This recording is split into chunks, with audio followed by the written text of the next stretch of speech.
expert dari industri untuk melakukan share pengalaman dan experience-nya dan juga kompetensinya terkait hal-hal yang terkait dengan teknologi terkini dan terbaru daripada renewable energy. Jadi sekali lagi mudah-mudahan dengan acara ini kita bisa memberikan dan membuka wawasan kepada adik-adik mahasiswa.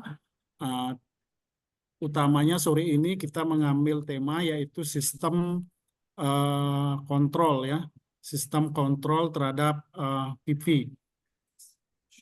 Mudah-mudahan dari kuliah tamu ini adik-adik mahasiswa nanti bisa memperoleh insight yang baru terhadap uh, implementasi energi terbarukan, terutama teknologi mungkin kontrolnya di industri dengan best praktisnya di PT Haliatex. Jadi sekali lagi kami ucapkan terima kasih kepada Pak Jamil dan Pak Haji yang sudah berkenan untuk meluangkan waktunya dan melakukan sharing session di kuliah industri, kuliah tamu kita pada sore hari ini. Akhir kata, saya ucapkan selamat untuk mengikuti kuliah tamu ini. Untuk waktu dan tempat saya kembalikan kepada Yogi sebagai moderator. Terima kasih. Baik, itu tadi opening speech dari Pak Gusir. Selanjutnya saya akan membagikan ke rekan-rekan sekalian CV atau curriculum vitae dari pembicara atau narasumber kita pada sore hari ini. Izin saya share screen.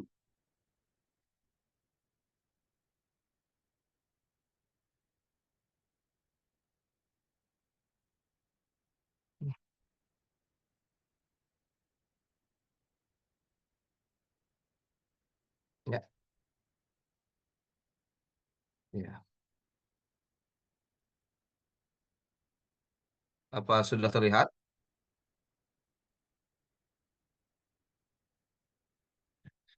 Baik, narasumber kita pada sore hari ini, beliau merupakan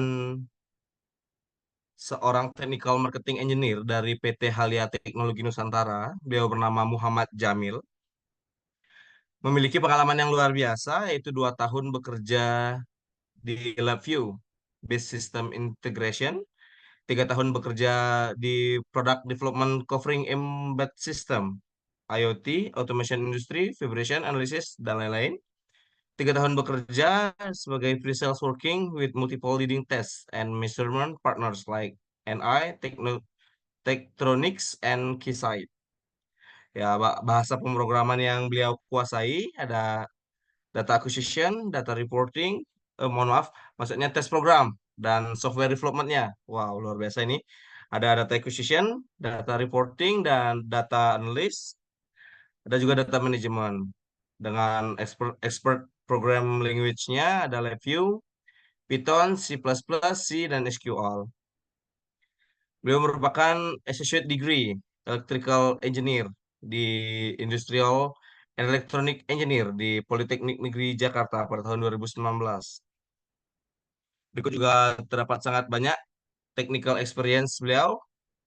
Yang pertama ada Automated Weather Monitoring Station for Wind Turbine Lentera Bumi Nusantara dari 2019 sampai 2021. Fault and Condition Monitoring for 30 megawatt multipurpose reactor di Batan.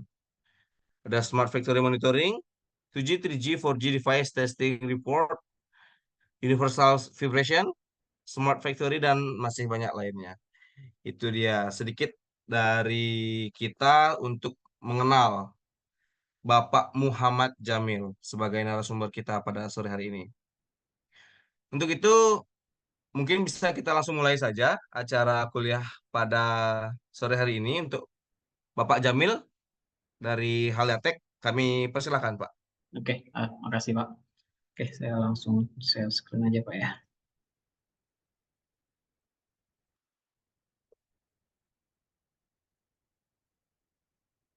Oke, saya mulai Pak ya. Bismillah. Oke, jadi pada kesempatan kali ini saya mau sharing ya terkait soal PV, control and monitoring. Di sini bersama saya ada Pak Aji. Jadi saya ini di sini sebagai technical marketing engineer. di Haliatek ya, ditemenin sama teman saya Aji.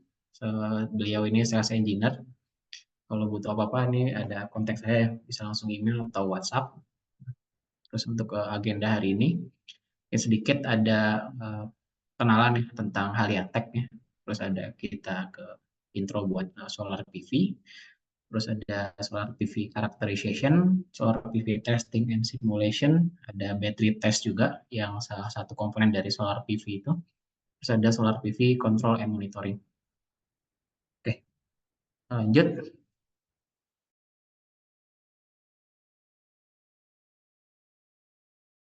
Teknologi Nusantara ya, kita nama legalnya itu PT Halia Teknologi Nusantara, tapi kita biasanya buat branding itu pakai namanya Haliatek.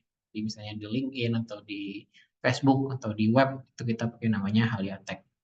Kita punya misi buat menjadi leading di engineering solution provider, cover industry, education sama research ya. Terus kita juga mau memprovide customer kami dengan sistem yang berintegritas, berkualitas tinggi, terus timelinenya juga sesuai dan cost efektif.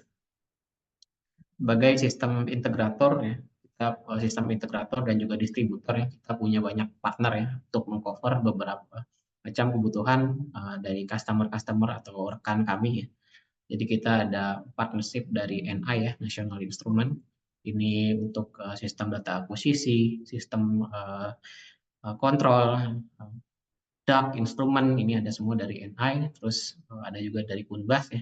Ini Kunbas ini semacam industrial control juga, ini berbasis dari Raspberry Pi ya. Ini Raspberry Pi industrial bisa dibilang. Terus ada CTC, ini untuk vibration analysis sensor ya. Jadi bisa banyak dipakai buat power analisis, power monitoring ya, buat deteksi predictive maintenance dan lain-lain. Terus ada Tektronix juga ini untuk benchtop instrumen seperti oscilloscope, terus ada SMU juga, sama Kitli juga ya, ini produknya dari Tektronix yang udah di-acquire. Terus ada Keysight ya, Keysight ini lebih ke telkom produknya yang kita fokuskan. Terus ada Kikusui juga ini untuk battery atau power ya. Sudah di G-Land ini buat embedded learning untuk academics. Terus ada DNV ini untuk EV ya, EV otomotif. Terus ada elektro otomotif ini juga buat power. Terus ada Bitgisman ini untuk power generator trainer kit. Nah ini mungkin sedikit produk dari NI ya. Ini ada beberapa macam NI system yang kita bawa di sini. Ada yang PC based, terus ada yang compact deck, ada yang compact Creo untuk ada yang PXI juga. Jadi tergantung kebutuhan customer seperti apa, nanti kita sesuaikan. Terus dari NI juga kita ada softwarenya ya, mungkin yang cukup terkenal itu LabVIEW ya. Ini software aplikasi untuk macam-macam kegunaannya yang udah kita pakai juga buat berbagai macam project. Terus ini ada Kunbas ya. Kunbas ini yang RevPi industrial, dia juga udah support untuk berbagai macam komunikasi data ya, komunikasi data industri kayak Profinet, Profibus. Terus dia juga modular ya, bisa dicopot pasang. Jadi tergantung kebutuhan IO-nya berapa, terus nanti butuh ke komunikasi data apa. Terus ini CTC, ini ya vibration analysis sensor. Jadi ada accelerometer, ada proximity sensor. Terus ada Keysight ya, mungkin bisa saya lewatin aja. Oke, sebentar. Nah, ini customer kami ya, customer Haliatek. Jadi kita cover berbagai macam customer ya, mulai dari industri seperti Schneider Electronic, terus ada government juga ya, ada Kementerian PUPR ini untuk bridge monitoring, terus ada Pindad juga, Jiledak ya, terus ada UTEC ini semiconductor ya, terus ada Patria, PDAM dan lain-lain. Terus kita juga besar juga di akademik ya, buat bikin trainer kit atau bikin lab. Terus kita juga bantu research juga di ITB, di UI dan lain-lain. Nah ini industri fokus kami ya, ada 5 ya. Yang pertama itu ada academics, ada electronics, ada otomotif, ada aero and defense, dan ada energi juga. Ini kita juga punya spesifik produk sama service yang kita tawarin ya, selain produk dari partner. Ada LabVIEW Technical Consultation and Training atau training yang lain kita juga bisa sediain. Terus ada automated test system, terus ada smart factory dan IoT, terus ada juga mobile robotic ya. Kita udah jadi juri 4 tahun berturut-turut buat LKS Mobile Robotic Nasional. Terus ini tes apa namanya yang kita provide di sistem integrator atau di project yang kita handle ya. Itu sistem integration dari kita sediain mulai dari sistem requirement, sistem test, sistem architectural design, terus sistem integration test juga sampai ke software integration. Ini yang membedakan kami ya dari perusahaan SI lainnya ya. Kita kasih free technical consultation, ada technical support juga. Misal ada Bapak atau Ibu dosen yang mau riset, mau tanya-tanya ke kami itu free, bisa juga mau konsultasi. Terus untuk misal ada project ya, itu kita kasih juga source code ya. Kalau memang mereka mau develop sendiri ya. Jadi bisa langsung dari source code yang kita berikan. Ini ada contoh-contoh project yang udah kita kerjain ya, yang udah saya pilih-pilih untuk sesuai dengan tema pada hari ini. Yang pertama itu ini project energi ya, untuk monitor reaktor di Batan ya, ini di Batan Serpong. Ini untuk monitor 30 MW reaktor yang tadinya dicatat manual dari panel tegak, kita bikin digitalisasinya ya. Ada lebih dari 1.400-an inputnya dengan akurasi sampai 10 mikrosecond. Terus ini ada proyek dari Kementerian PUPR ya, ini di Jembatan Suramadu ya, untuk monitoring jembatan ya. Terus ada proyek kolaborasi antara ITB sama Pindad juga yang kita bantu. Ini untuk uji ledak di tank ANOA ya, untuk uji material. Terus ada juga ini natural frequency ya, buat pengukuran spring di Indospring. Terus ada proyek dari ITB lagi, ini dropkick impact test nih. Ini buat baterai, buat ketahanan baterai. Terus ada juga komunikasi dengan aircraft dan ground station. Ini untuk proyek dari BRAIN ya, dulu pusat riset elektronik. Ada juga static dynamic structural test ya, dari industri juga ini. Terus yang terakhir itu ada proyek dari BRAIN juga untuk electron scattering system motor control. Oke, mungkin seperti itu intro singkat ya. Kita langsung masuk ke topiknya ya. Oke, mungkin sedikit intro ya buat solar PV ya. Jadi solar PV itu kumpulan dari solar cell. Nah ini solar cell ini gimana cara kerjanya mungkin udah pada tahu semua ya. Jadi dari matahari terus diserap ya energinya dari fotovoltaik ya, diubah ke jadi elektron atau energi listrik. Nah ini breakdown-nya ya. Jadi dalam fotovoltaiknya tadi itu di dalamnya itu ada semicon ya, ada N-type sama P-type semiconductor. Ini yang mengubah energi matahari ini jadi listrik. Nah, kenapa kita perlu tahu itu ya? Jadi buat mendesain sebuah solar PV atau solar cell yang efisien atau efektif ya, kita harus tahu bagian si power generatornya juga, yaitu photovoltage, terus solar cell. Terus nah ini dari situ bisa kita lihat ya gimana cara nentuin seberapa efektif si solar cell ini. Nah itu ada yang namanya IV curve ya. Ini apa yang dihasilkan dari solar cell itu ada terbagi dua ya, current sama voltage ya. Terus yang dilihat itu ada 3 parameter ya, ada current atau arus, ada voltage, terus ada power juga, power yang dihasilkan. Ini power dihasilkan ya dari current dikali dengan voltage. Ini basic electronics, mungkin udah pada tahu juga. Jadi di IV curve ini ya, buat power efisiensi ya, atau power yang di-generate dari solar cell ini, itu ada 2 parameter ya yang diperhatikan, ada arus, terus ada arus short circuit ya, short circuit current ya. Ini nilai arus maksimal ya ketika di short circuit kan ya ketika voltage-nya ini 0 ya. Terus ada juga VOC atau voltage open circuit. Ini voltage maksimal ketika arusnya ini 0 ya. Nah, seberapa efisien solar cell ini bisa lihat dari power max. Kapan power max itu terjadi? Nah, itu kita harus lihat dua buah parameter ini ya, dari ISC dan VOC. Nah, ya mungkin bisa dilihat di grafik satu ini ya.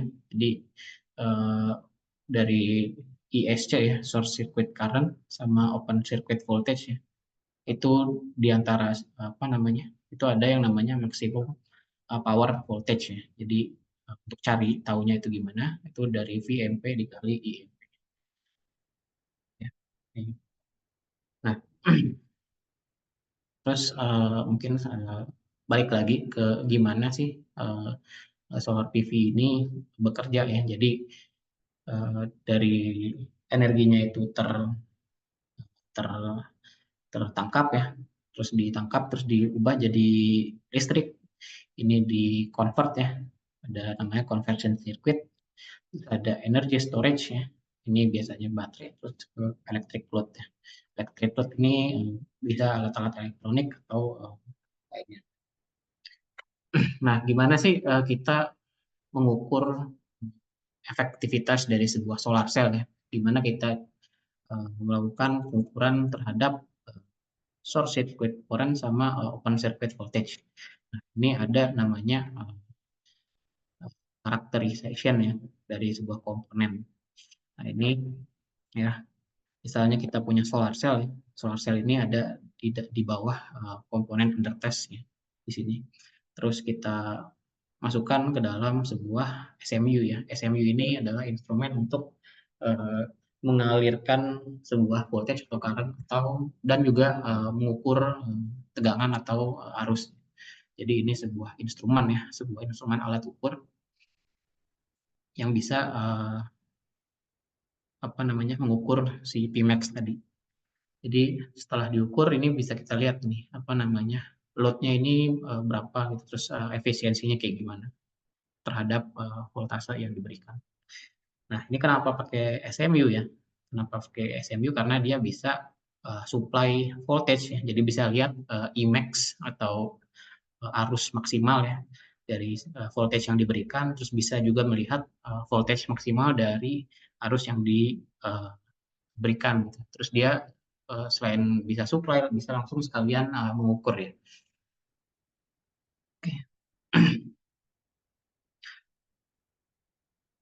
Nah, dari tadi kita lihat ya untuk gimana sih proses penangkapan sebuah energi ya, energi harvesting ya. Jadi kita bisa ngecek gimana seberapa efektif ya, seberapa efisien power ini tertangkap oleh solar cell.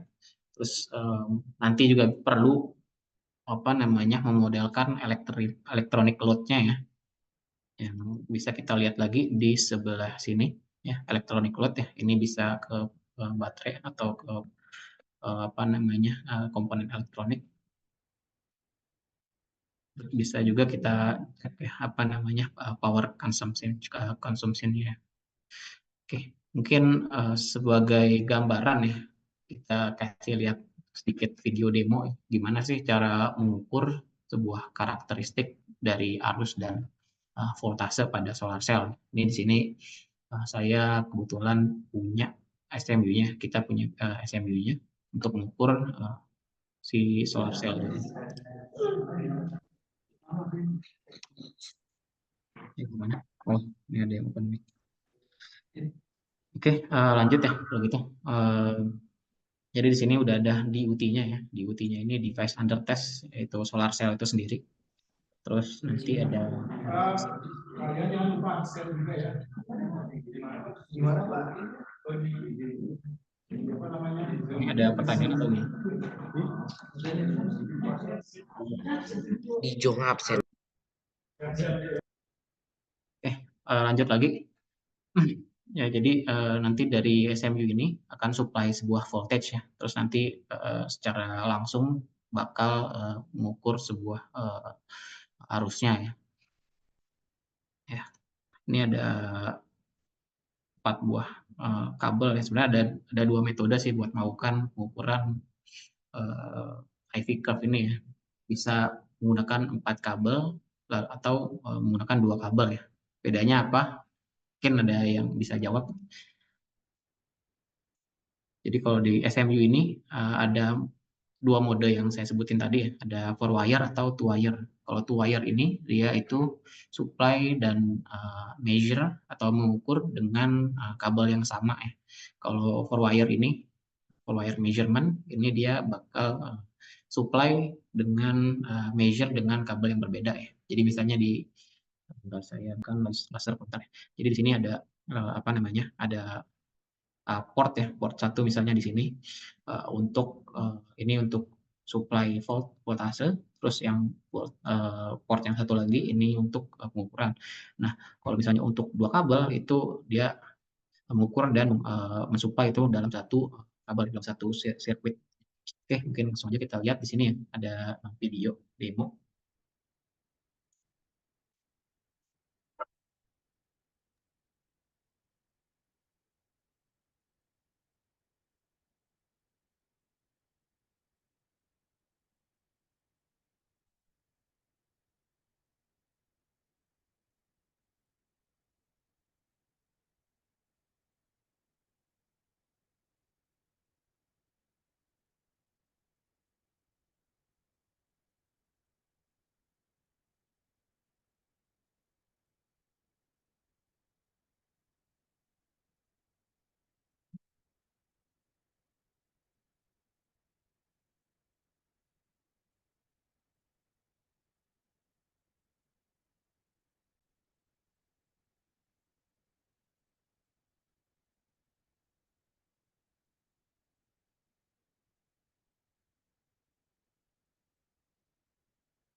Izin Pak, ini nggak keluar suaranya ya?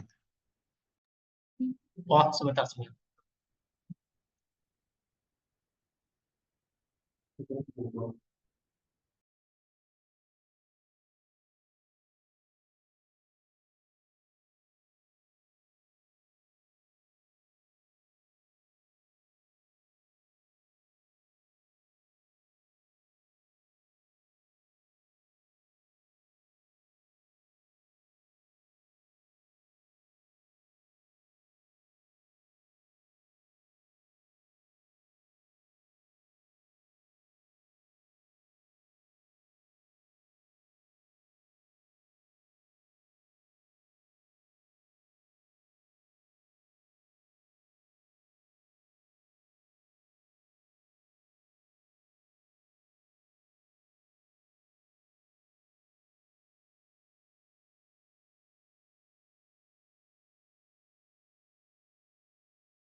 Bentar ya, saya coba share screen ulang.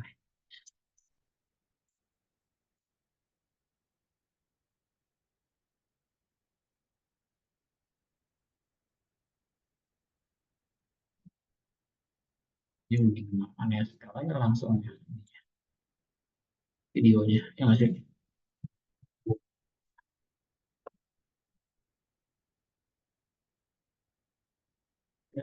langsung videonya.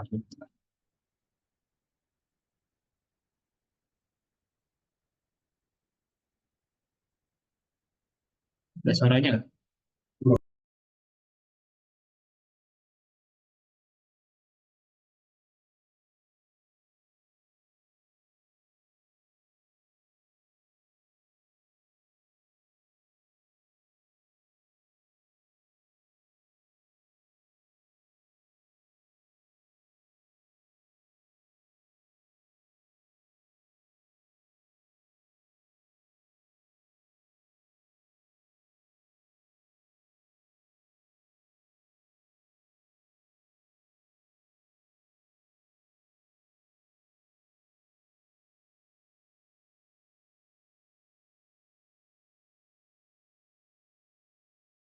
Baik, langsung saja kita ke pengukurannya. Yang pertama kita pastikan dulu DUT-nya atau solar cell ini sudah terhubung dengan channel dari SMU-nya, yaitu positif di channel force high dan negatif di channel force low-nya.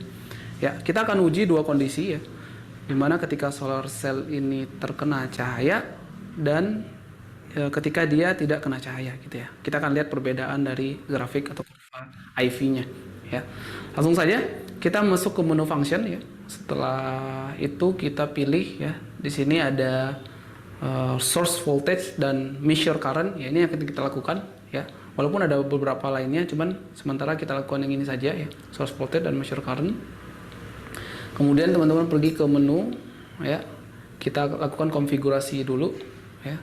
Pada menu ini kita akan melakukan sweep settingnya ya, dimana kita lakukan pengucuran start ya, mulai dari 0 volt sampai ke 450 mV. Kemudian stepnya itu di 10 mV ya, dan untuk source limitnya itu di 1 ampere ya. Kalau sudah kita generate ya, kemudian kita masuk ke menu lagi ya. Kita bisa pergi ke graph untuk melihat grafiknya ya. Kemudian kita lakukan pengujian dengan memberikan trigger. Nah, ini adalah grafik atau kurva dalam kondisi terkena cahaya ya. Oke, bisa dilihat. Selanjutnya kita akan coba ya menggunakan pengujian tanpa terkena cahaya ya. Jadi saya akan tutup ini. Saya akan tutup bagian atas dari solar cell-nya ya, agar dia tidak terkena cahaya ya. Kemudian kita lakukan pengukuran ulang ya. Seperti teman-teman lihat ya, grafiknya turun ya dari kondisi dia terkena cahaya ya. Nah, ini adalah salah satu contoh penggunaan source measure unit dari Ketley 2450. Terima kasih.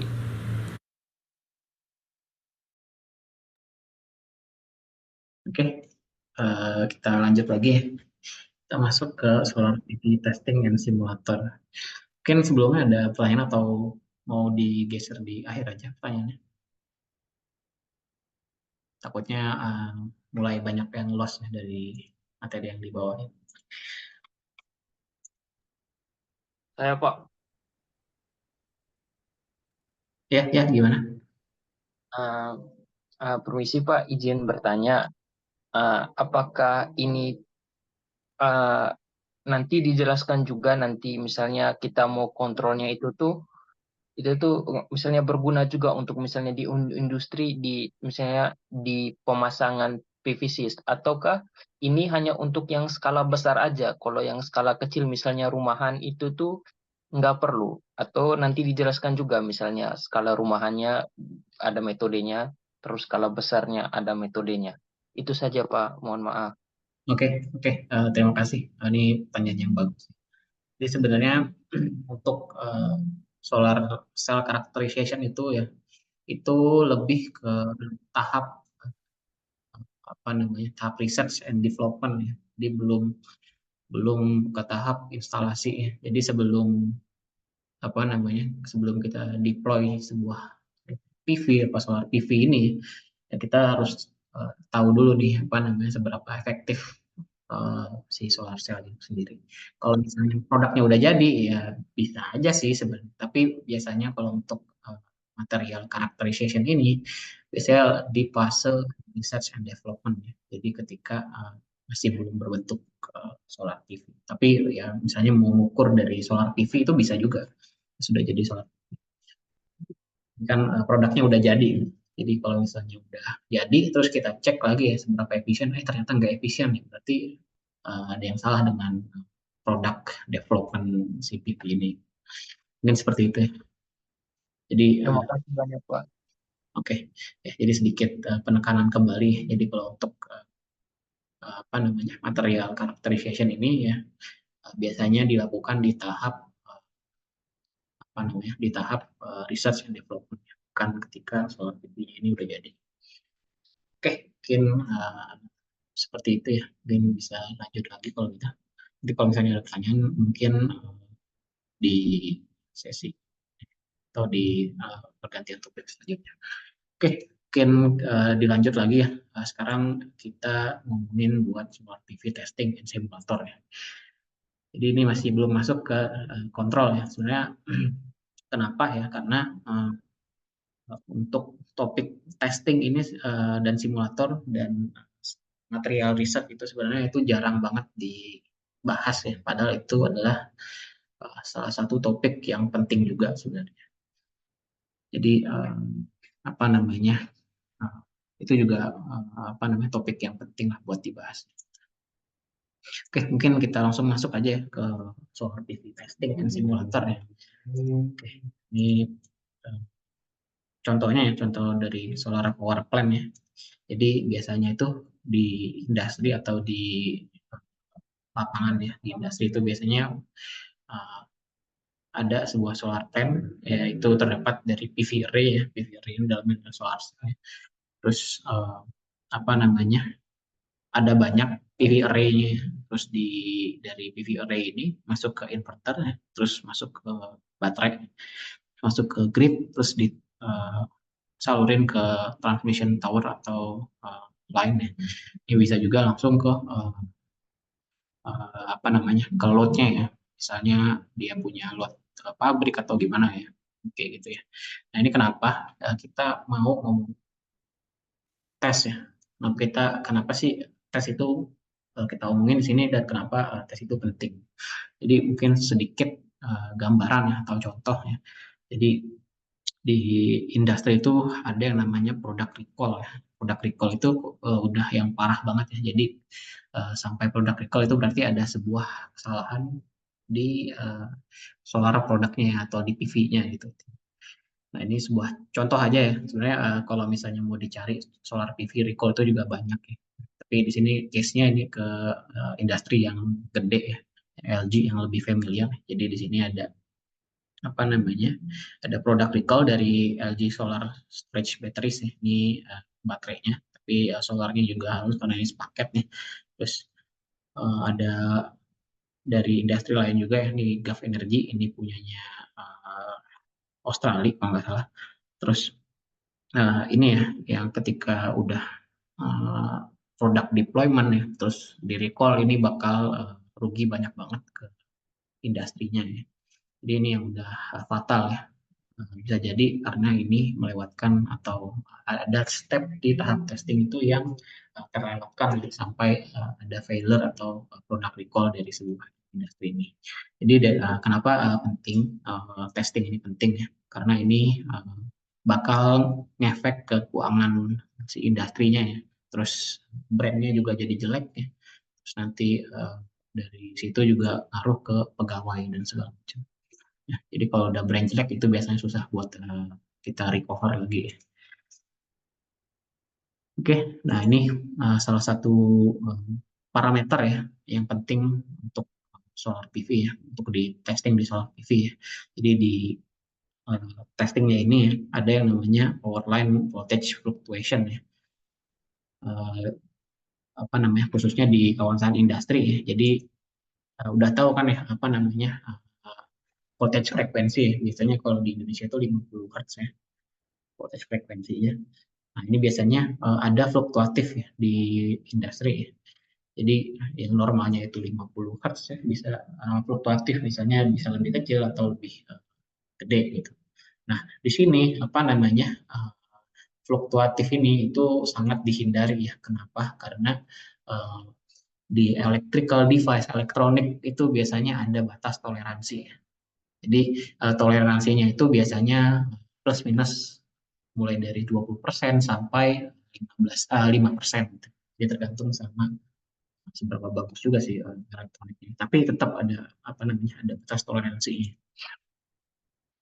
Nah ini apa namanya jenis-jenis problem juga yang ada dari solar PV ya. Ini lebih ke powernya. Ya, jadi ada macam-macam, ada mulai dari DC offset ya, terus ada voltage fluctuation yang kayak tadi, ada interruption juga, misalnya tiba-tiba stop, terus ada harmonic, ya, terus ada frequency variation dan lain-lain.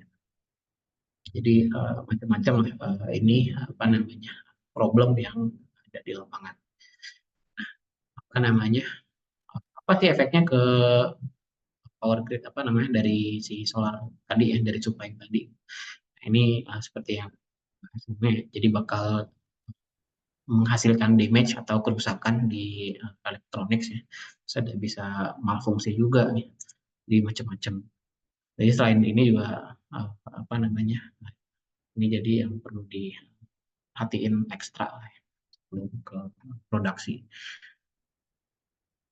Nah ini dampak-dampaknya ya. Jadi ada facility yang bisa berdampak dari macam-macam smart grid ya, seperti solar atau wind dan lain-lain. Ini sama lah intinya. Dari selain solar juga ada juga standar yang. Nah ini ada standar tersendiri yang udah diaplikasikan ya. Jadi ada macam-macam sertifikasinya ya, kayak ISO tapi ini untuk yang grid, untuk solar grid dan lain-lain. Ini ada IC, terus ada apa namanya, ada disturbance testnya juga. Jadi udah punya standar tersendiri lah untuk testing ini. Oke, kita lanjut lagi.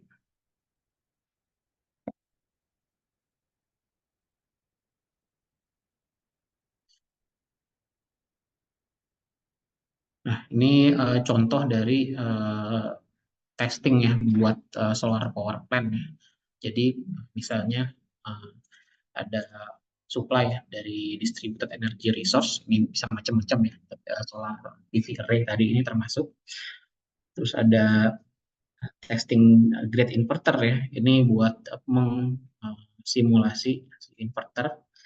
Terus ada grid simulatornya, terus ada utility ya atau loadnya, terus ada grid lainnya juga. Nah dari sini ya kita bisa mensimulasikan dan melihat karakteristik dari si DR ini. Gitu. Jadi misalnya DR ini normal gitu kan, terus nanti apakah ada error di inverternya gitu. Misalnya inverternya error, nanti berefek seperti apa nanti di utility-nya. Seperti itu. Nah, biasanya ada challenge apa aja sih yang sering terjadi ya di industri saat ini. Nah, ini gangguannya ya, macam-macam challenge yang ada di industri saat ini ya. Ini ada low voltage ride through ya, LVRT. Ini biasanya voltage drop ya dari 0 sampai 5%.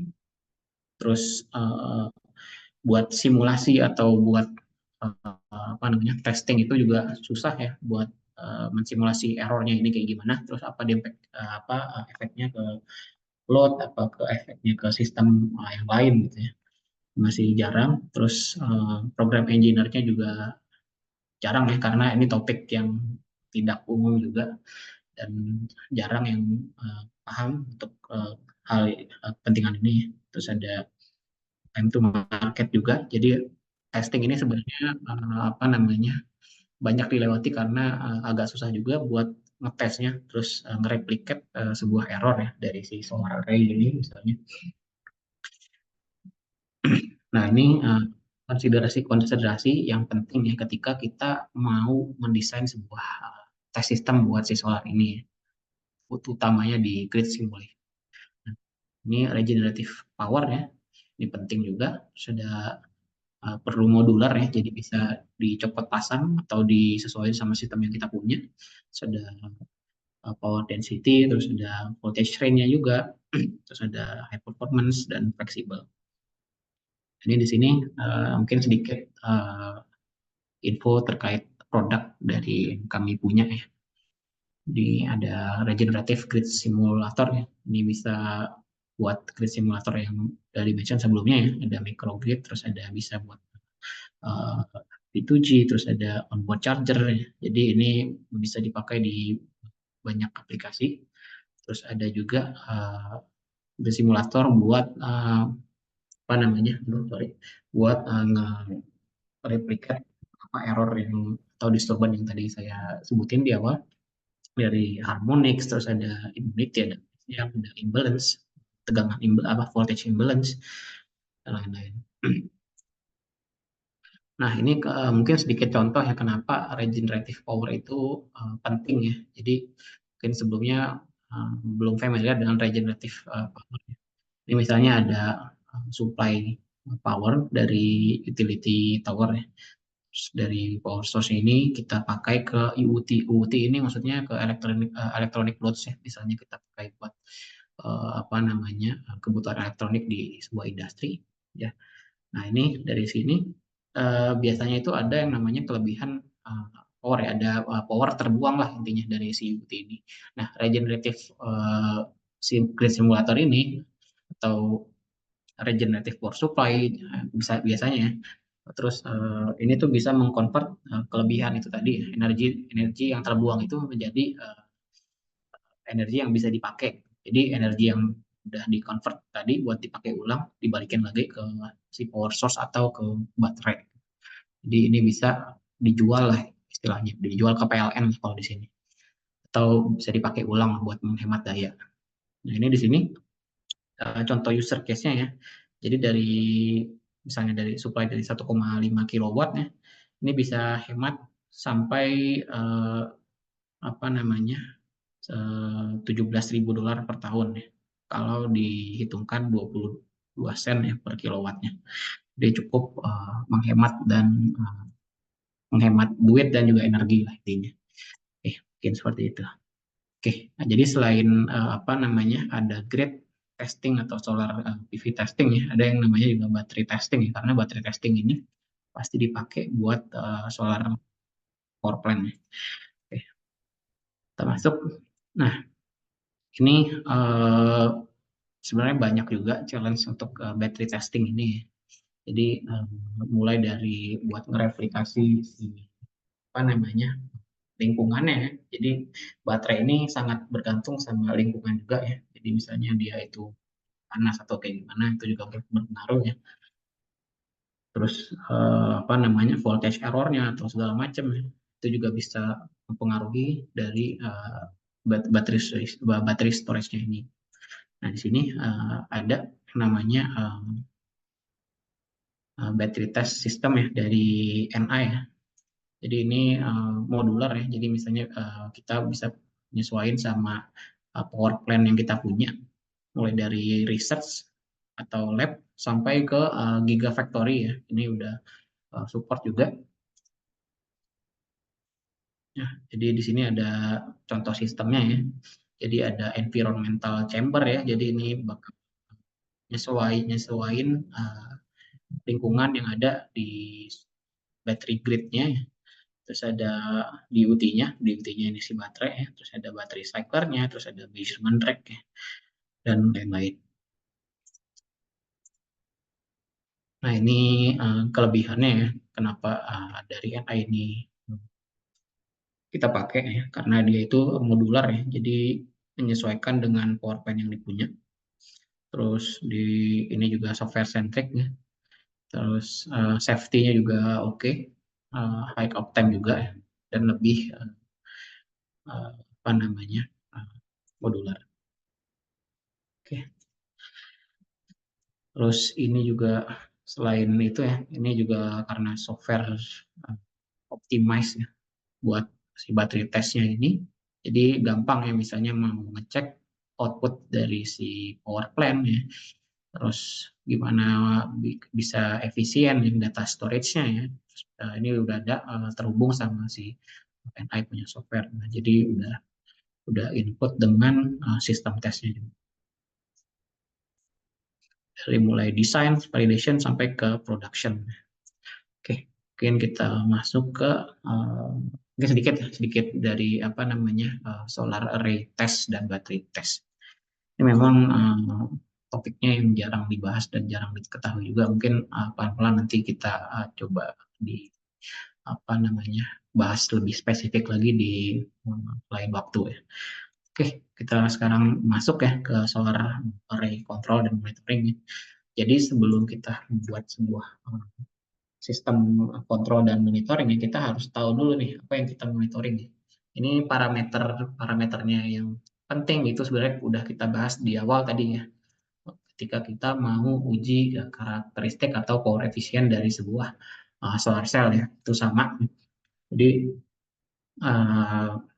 beberapa parameter yang penting ya, yang perlu diketahui ya, itu ada power output ya, yaitu arus dan voltage. Ini power ini didapatkan dari current dan voltage ya.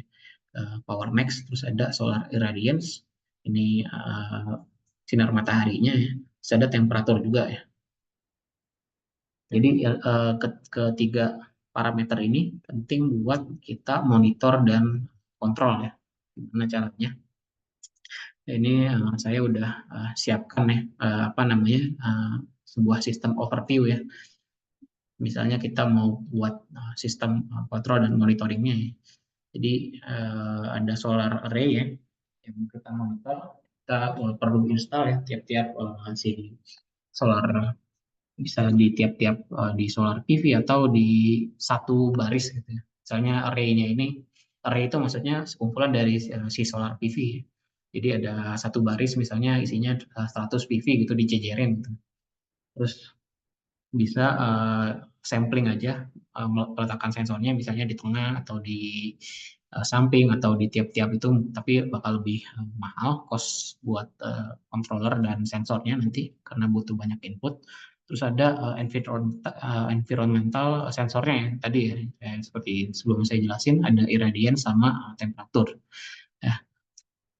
Jadi ini tuh buat ngecek ya seberapa lingkungan yang ada di si solar PV array-nya ini. Terus selain sensor ya, kita butuh yang namanya motor juga ya buat ngegerakin si solar array ini.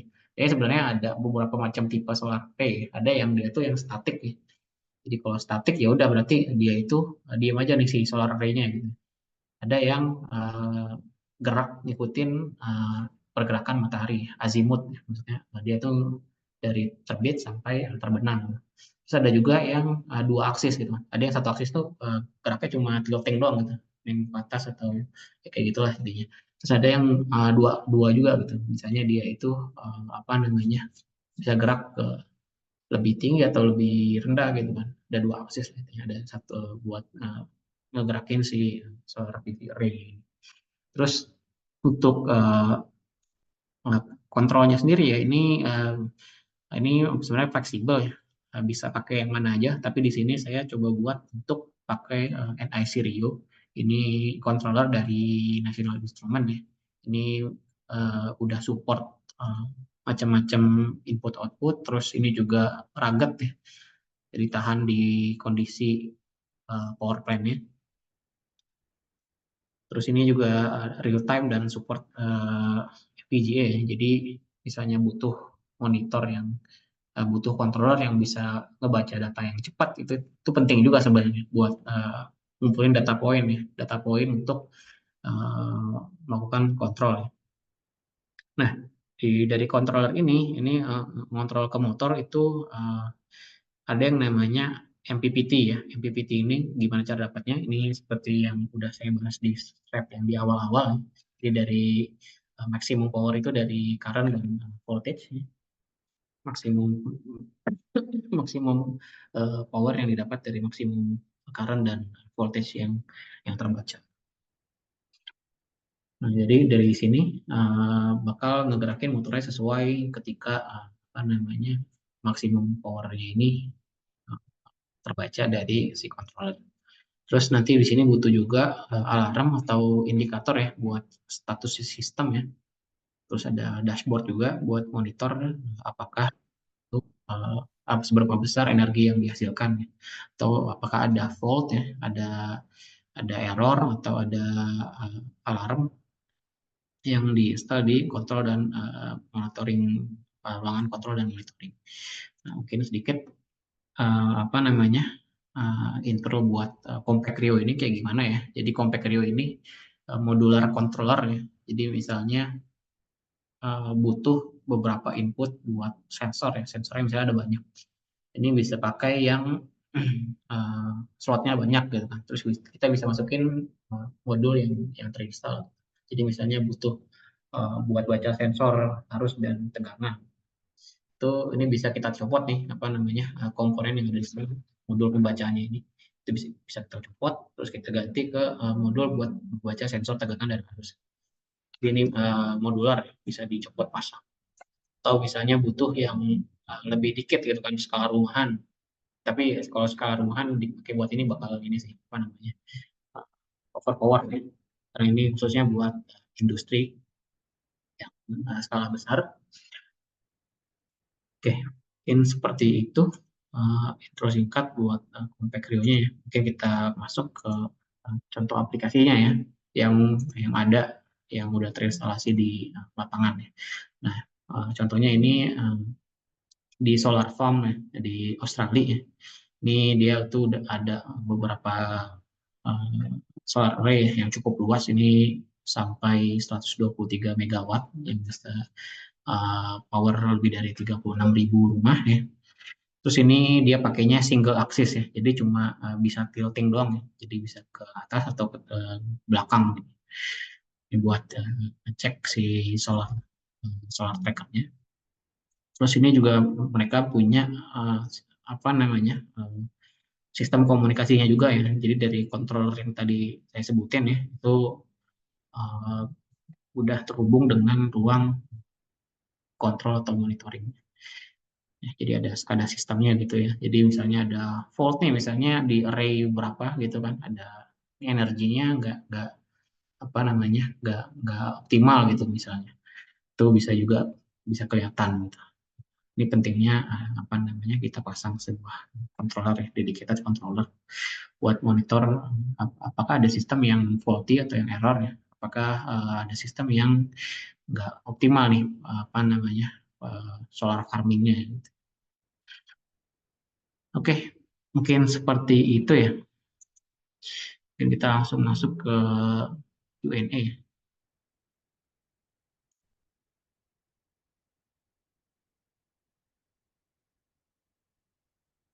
Silakan jika ada yang mau.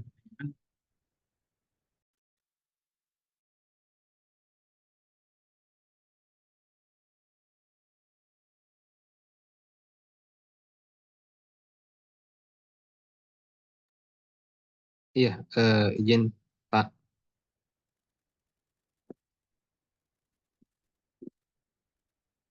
Ya, halo. Iya, saya ingin bertanya terkait untuk PV, Pak. Untuk Oke. PV sendiri, bagaimana kita bisa mengetahui terkait degradasi, Pak? Misalkan, kalau dari testing tersebut, apakah ada alat atau bagaimana konsep untuk mengukur PV tersebut sudah mengalami degradasi panel tersebut, misalkan itu, Pak. Degradasi ini maksudnya Penurunan secara mungkin dari sisi kualitasnya sendiri atau mungkin dari sisi outputnya, itu apakah ada perhitungan? Kalau tadi kan disampaikan ada testing sebelum ya, artinya ya sebelum commissioning. Apakah pada saat kita selesai operasi gitu, perlukah kita melakukan pengukuran untuk Oke. ini ya per tahunnya atau seperti apa mungkin? Sebenarnya oke, makasih pertanyaannya. Ini pertanyaan yang bagus ya.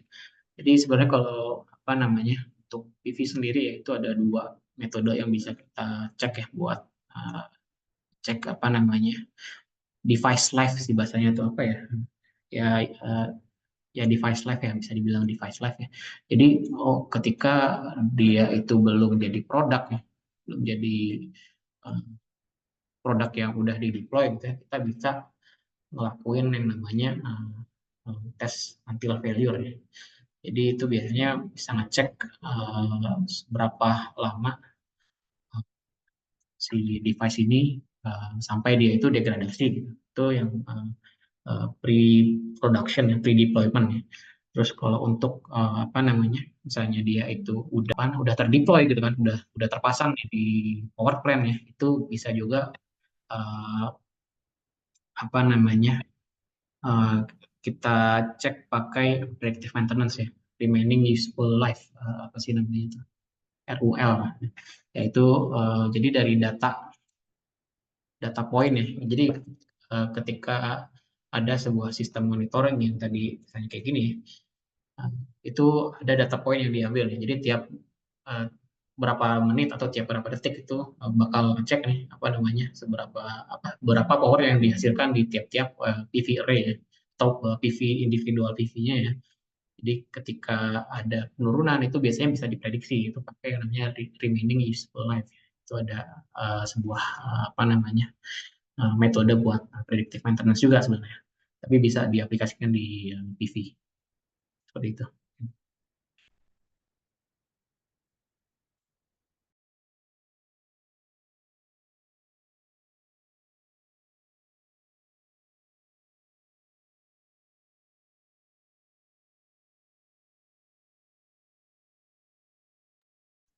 Nah, masih ada pertanyaan?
Gimana? Silakan yang mau bertanya.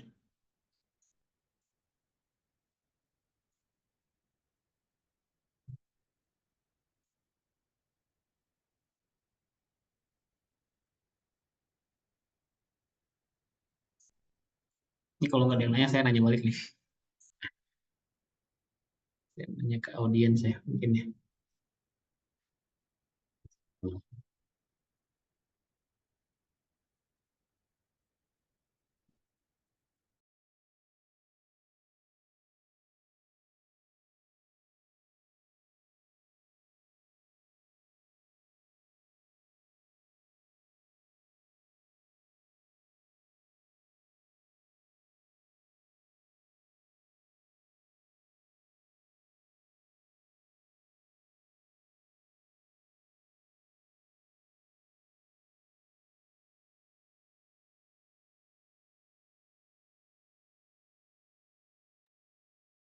Bagaimana rekan-rekan? Apa ada yang ingin bertanya kembali?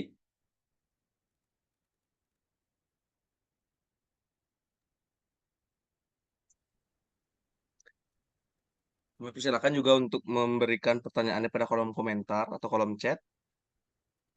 Jika memang berhalangan untuk menghidupkan mic atau kamera.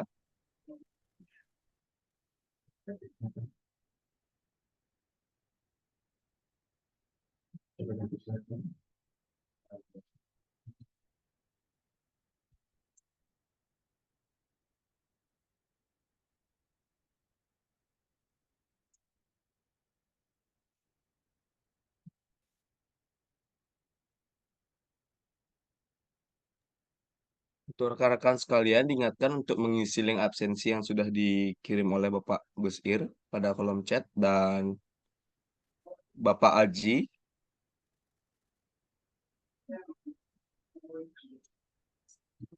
Sekali lagi, apa ada yang ingin bertanya? Mungkin kita kasih waktu aja Pak ya. Di Bagaimana, Pak? Mungkin kita kasih waktu aja kali di 14. Oke, di 14.15, Pak ya? Boleh Pak, boleh Pak. Oke, 14.15 WIB, 15.15 WITA. Oke, dipersilakan teman-teman semua.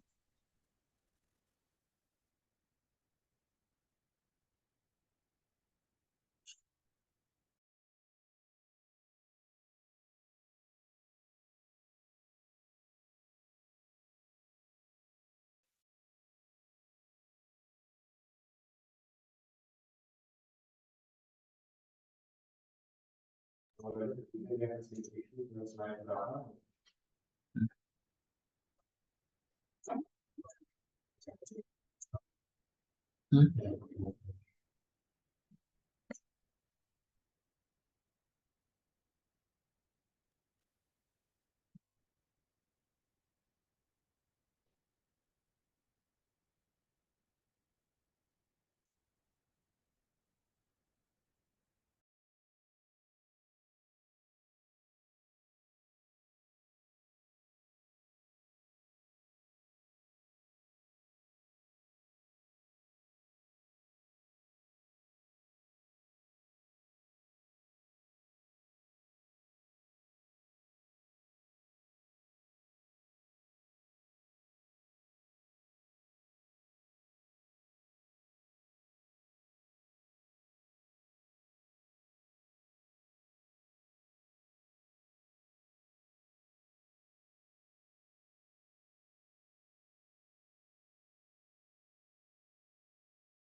Bagaimana rekan-rekan sekalian? Apa ada yang ingin bertanya kepada narasumber sore hari ini?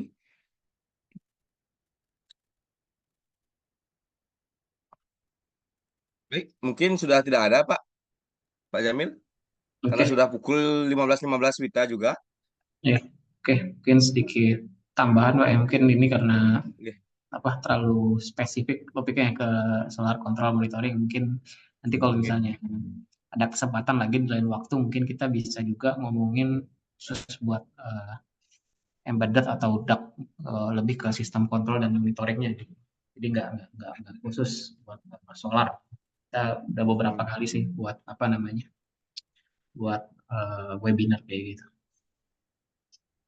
Oke, nanti bisa saya share Ya, juga mungkin link ininya, pre-record. oke. Ya, baik, terima kasih Bapak. Nanti bisa di-share lewat saya, biar saya yang meneruskan ke rekan-rekan sekalian. Oke, oke, Ya, siap Pak. baik.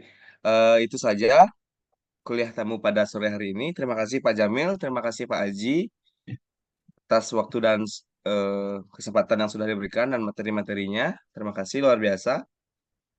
Mungkin sekian dari saya. Mohon maaf jika ada kesalahan dan terima kasih. Saya tutup dengan Parama Santi Om Santi Santi Santi Om. Assalamualaikum warahmatullahi wabarakatuh. Selamat sore. Terima kasih, Rekan-rekan Pak. dipersilakan untuk meninggalkan, nggih, Ya. dipersilakan untuk meninggalkan ruang Zoom meeting. Terima kasih. Ya, terima kasih, Pak.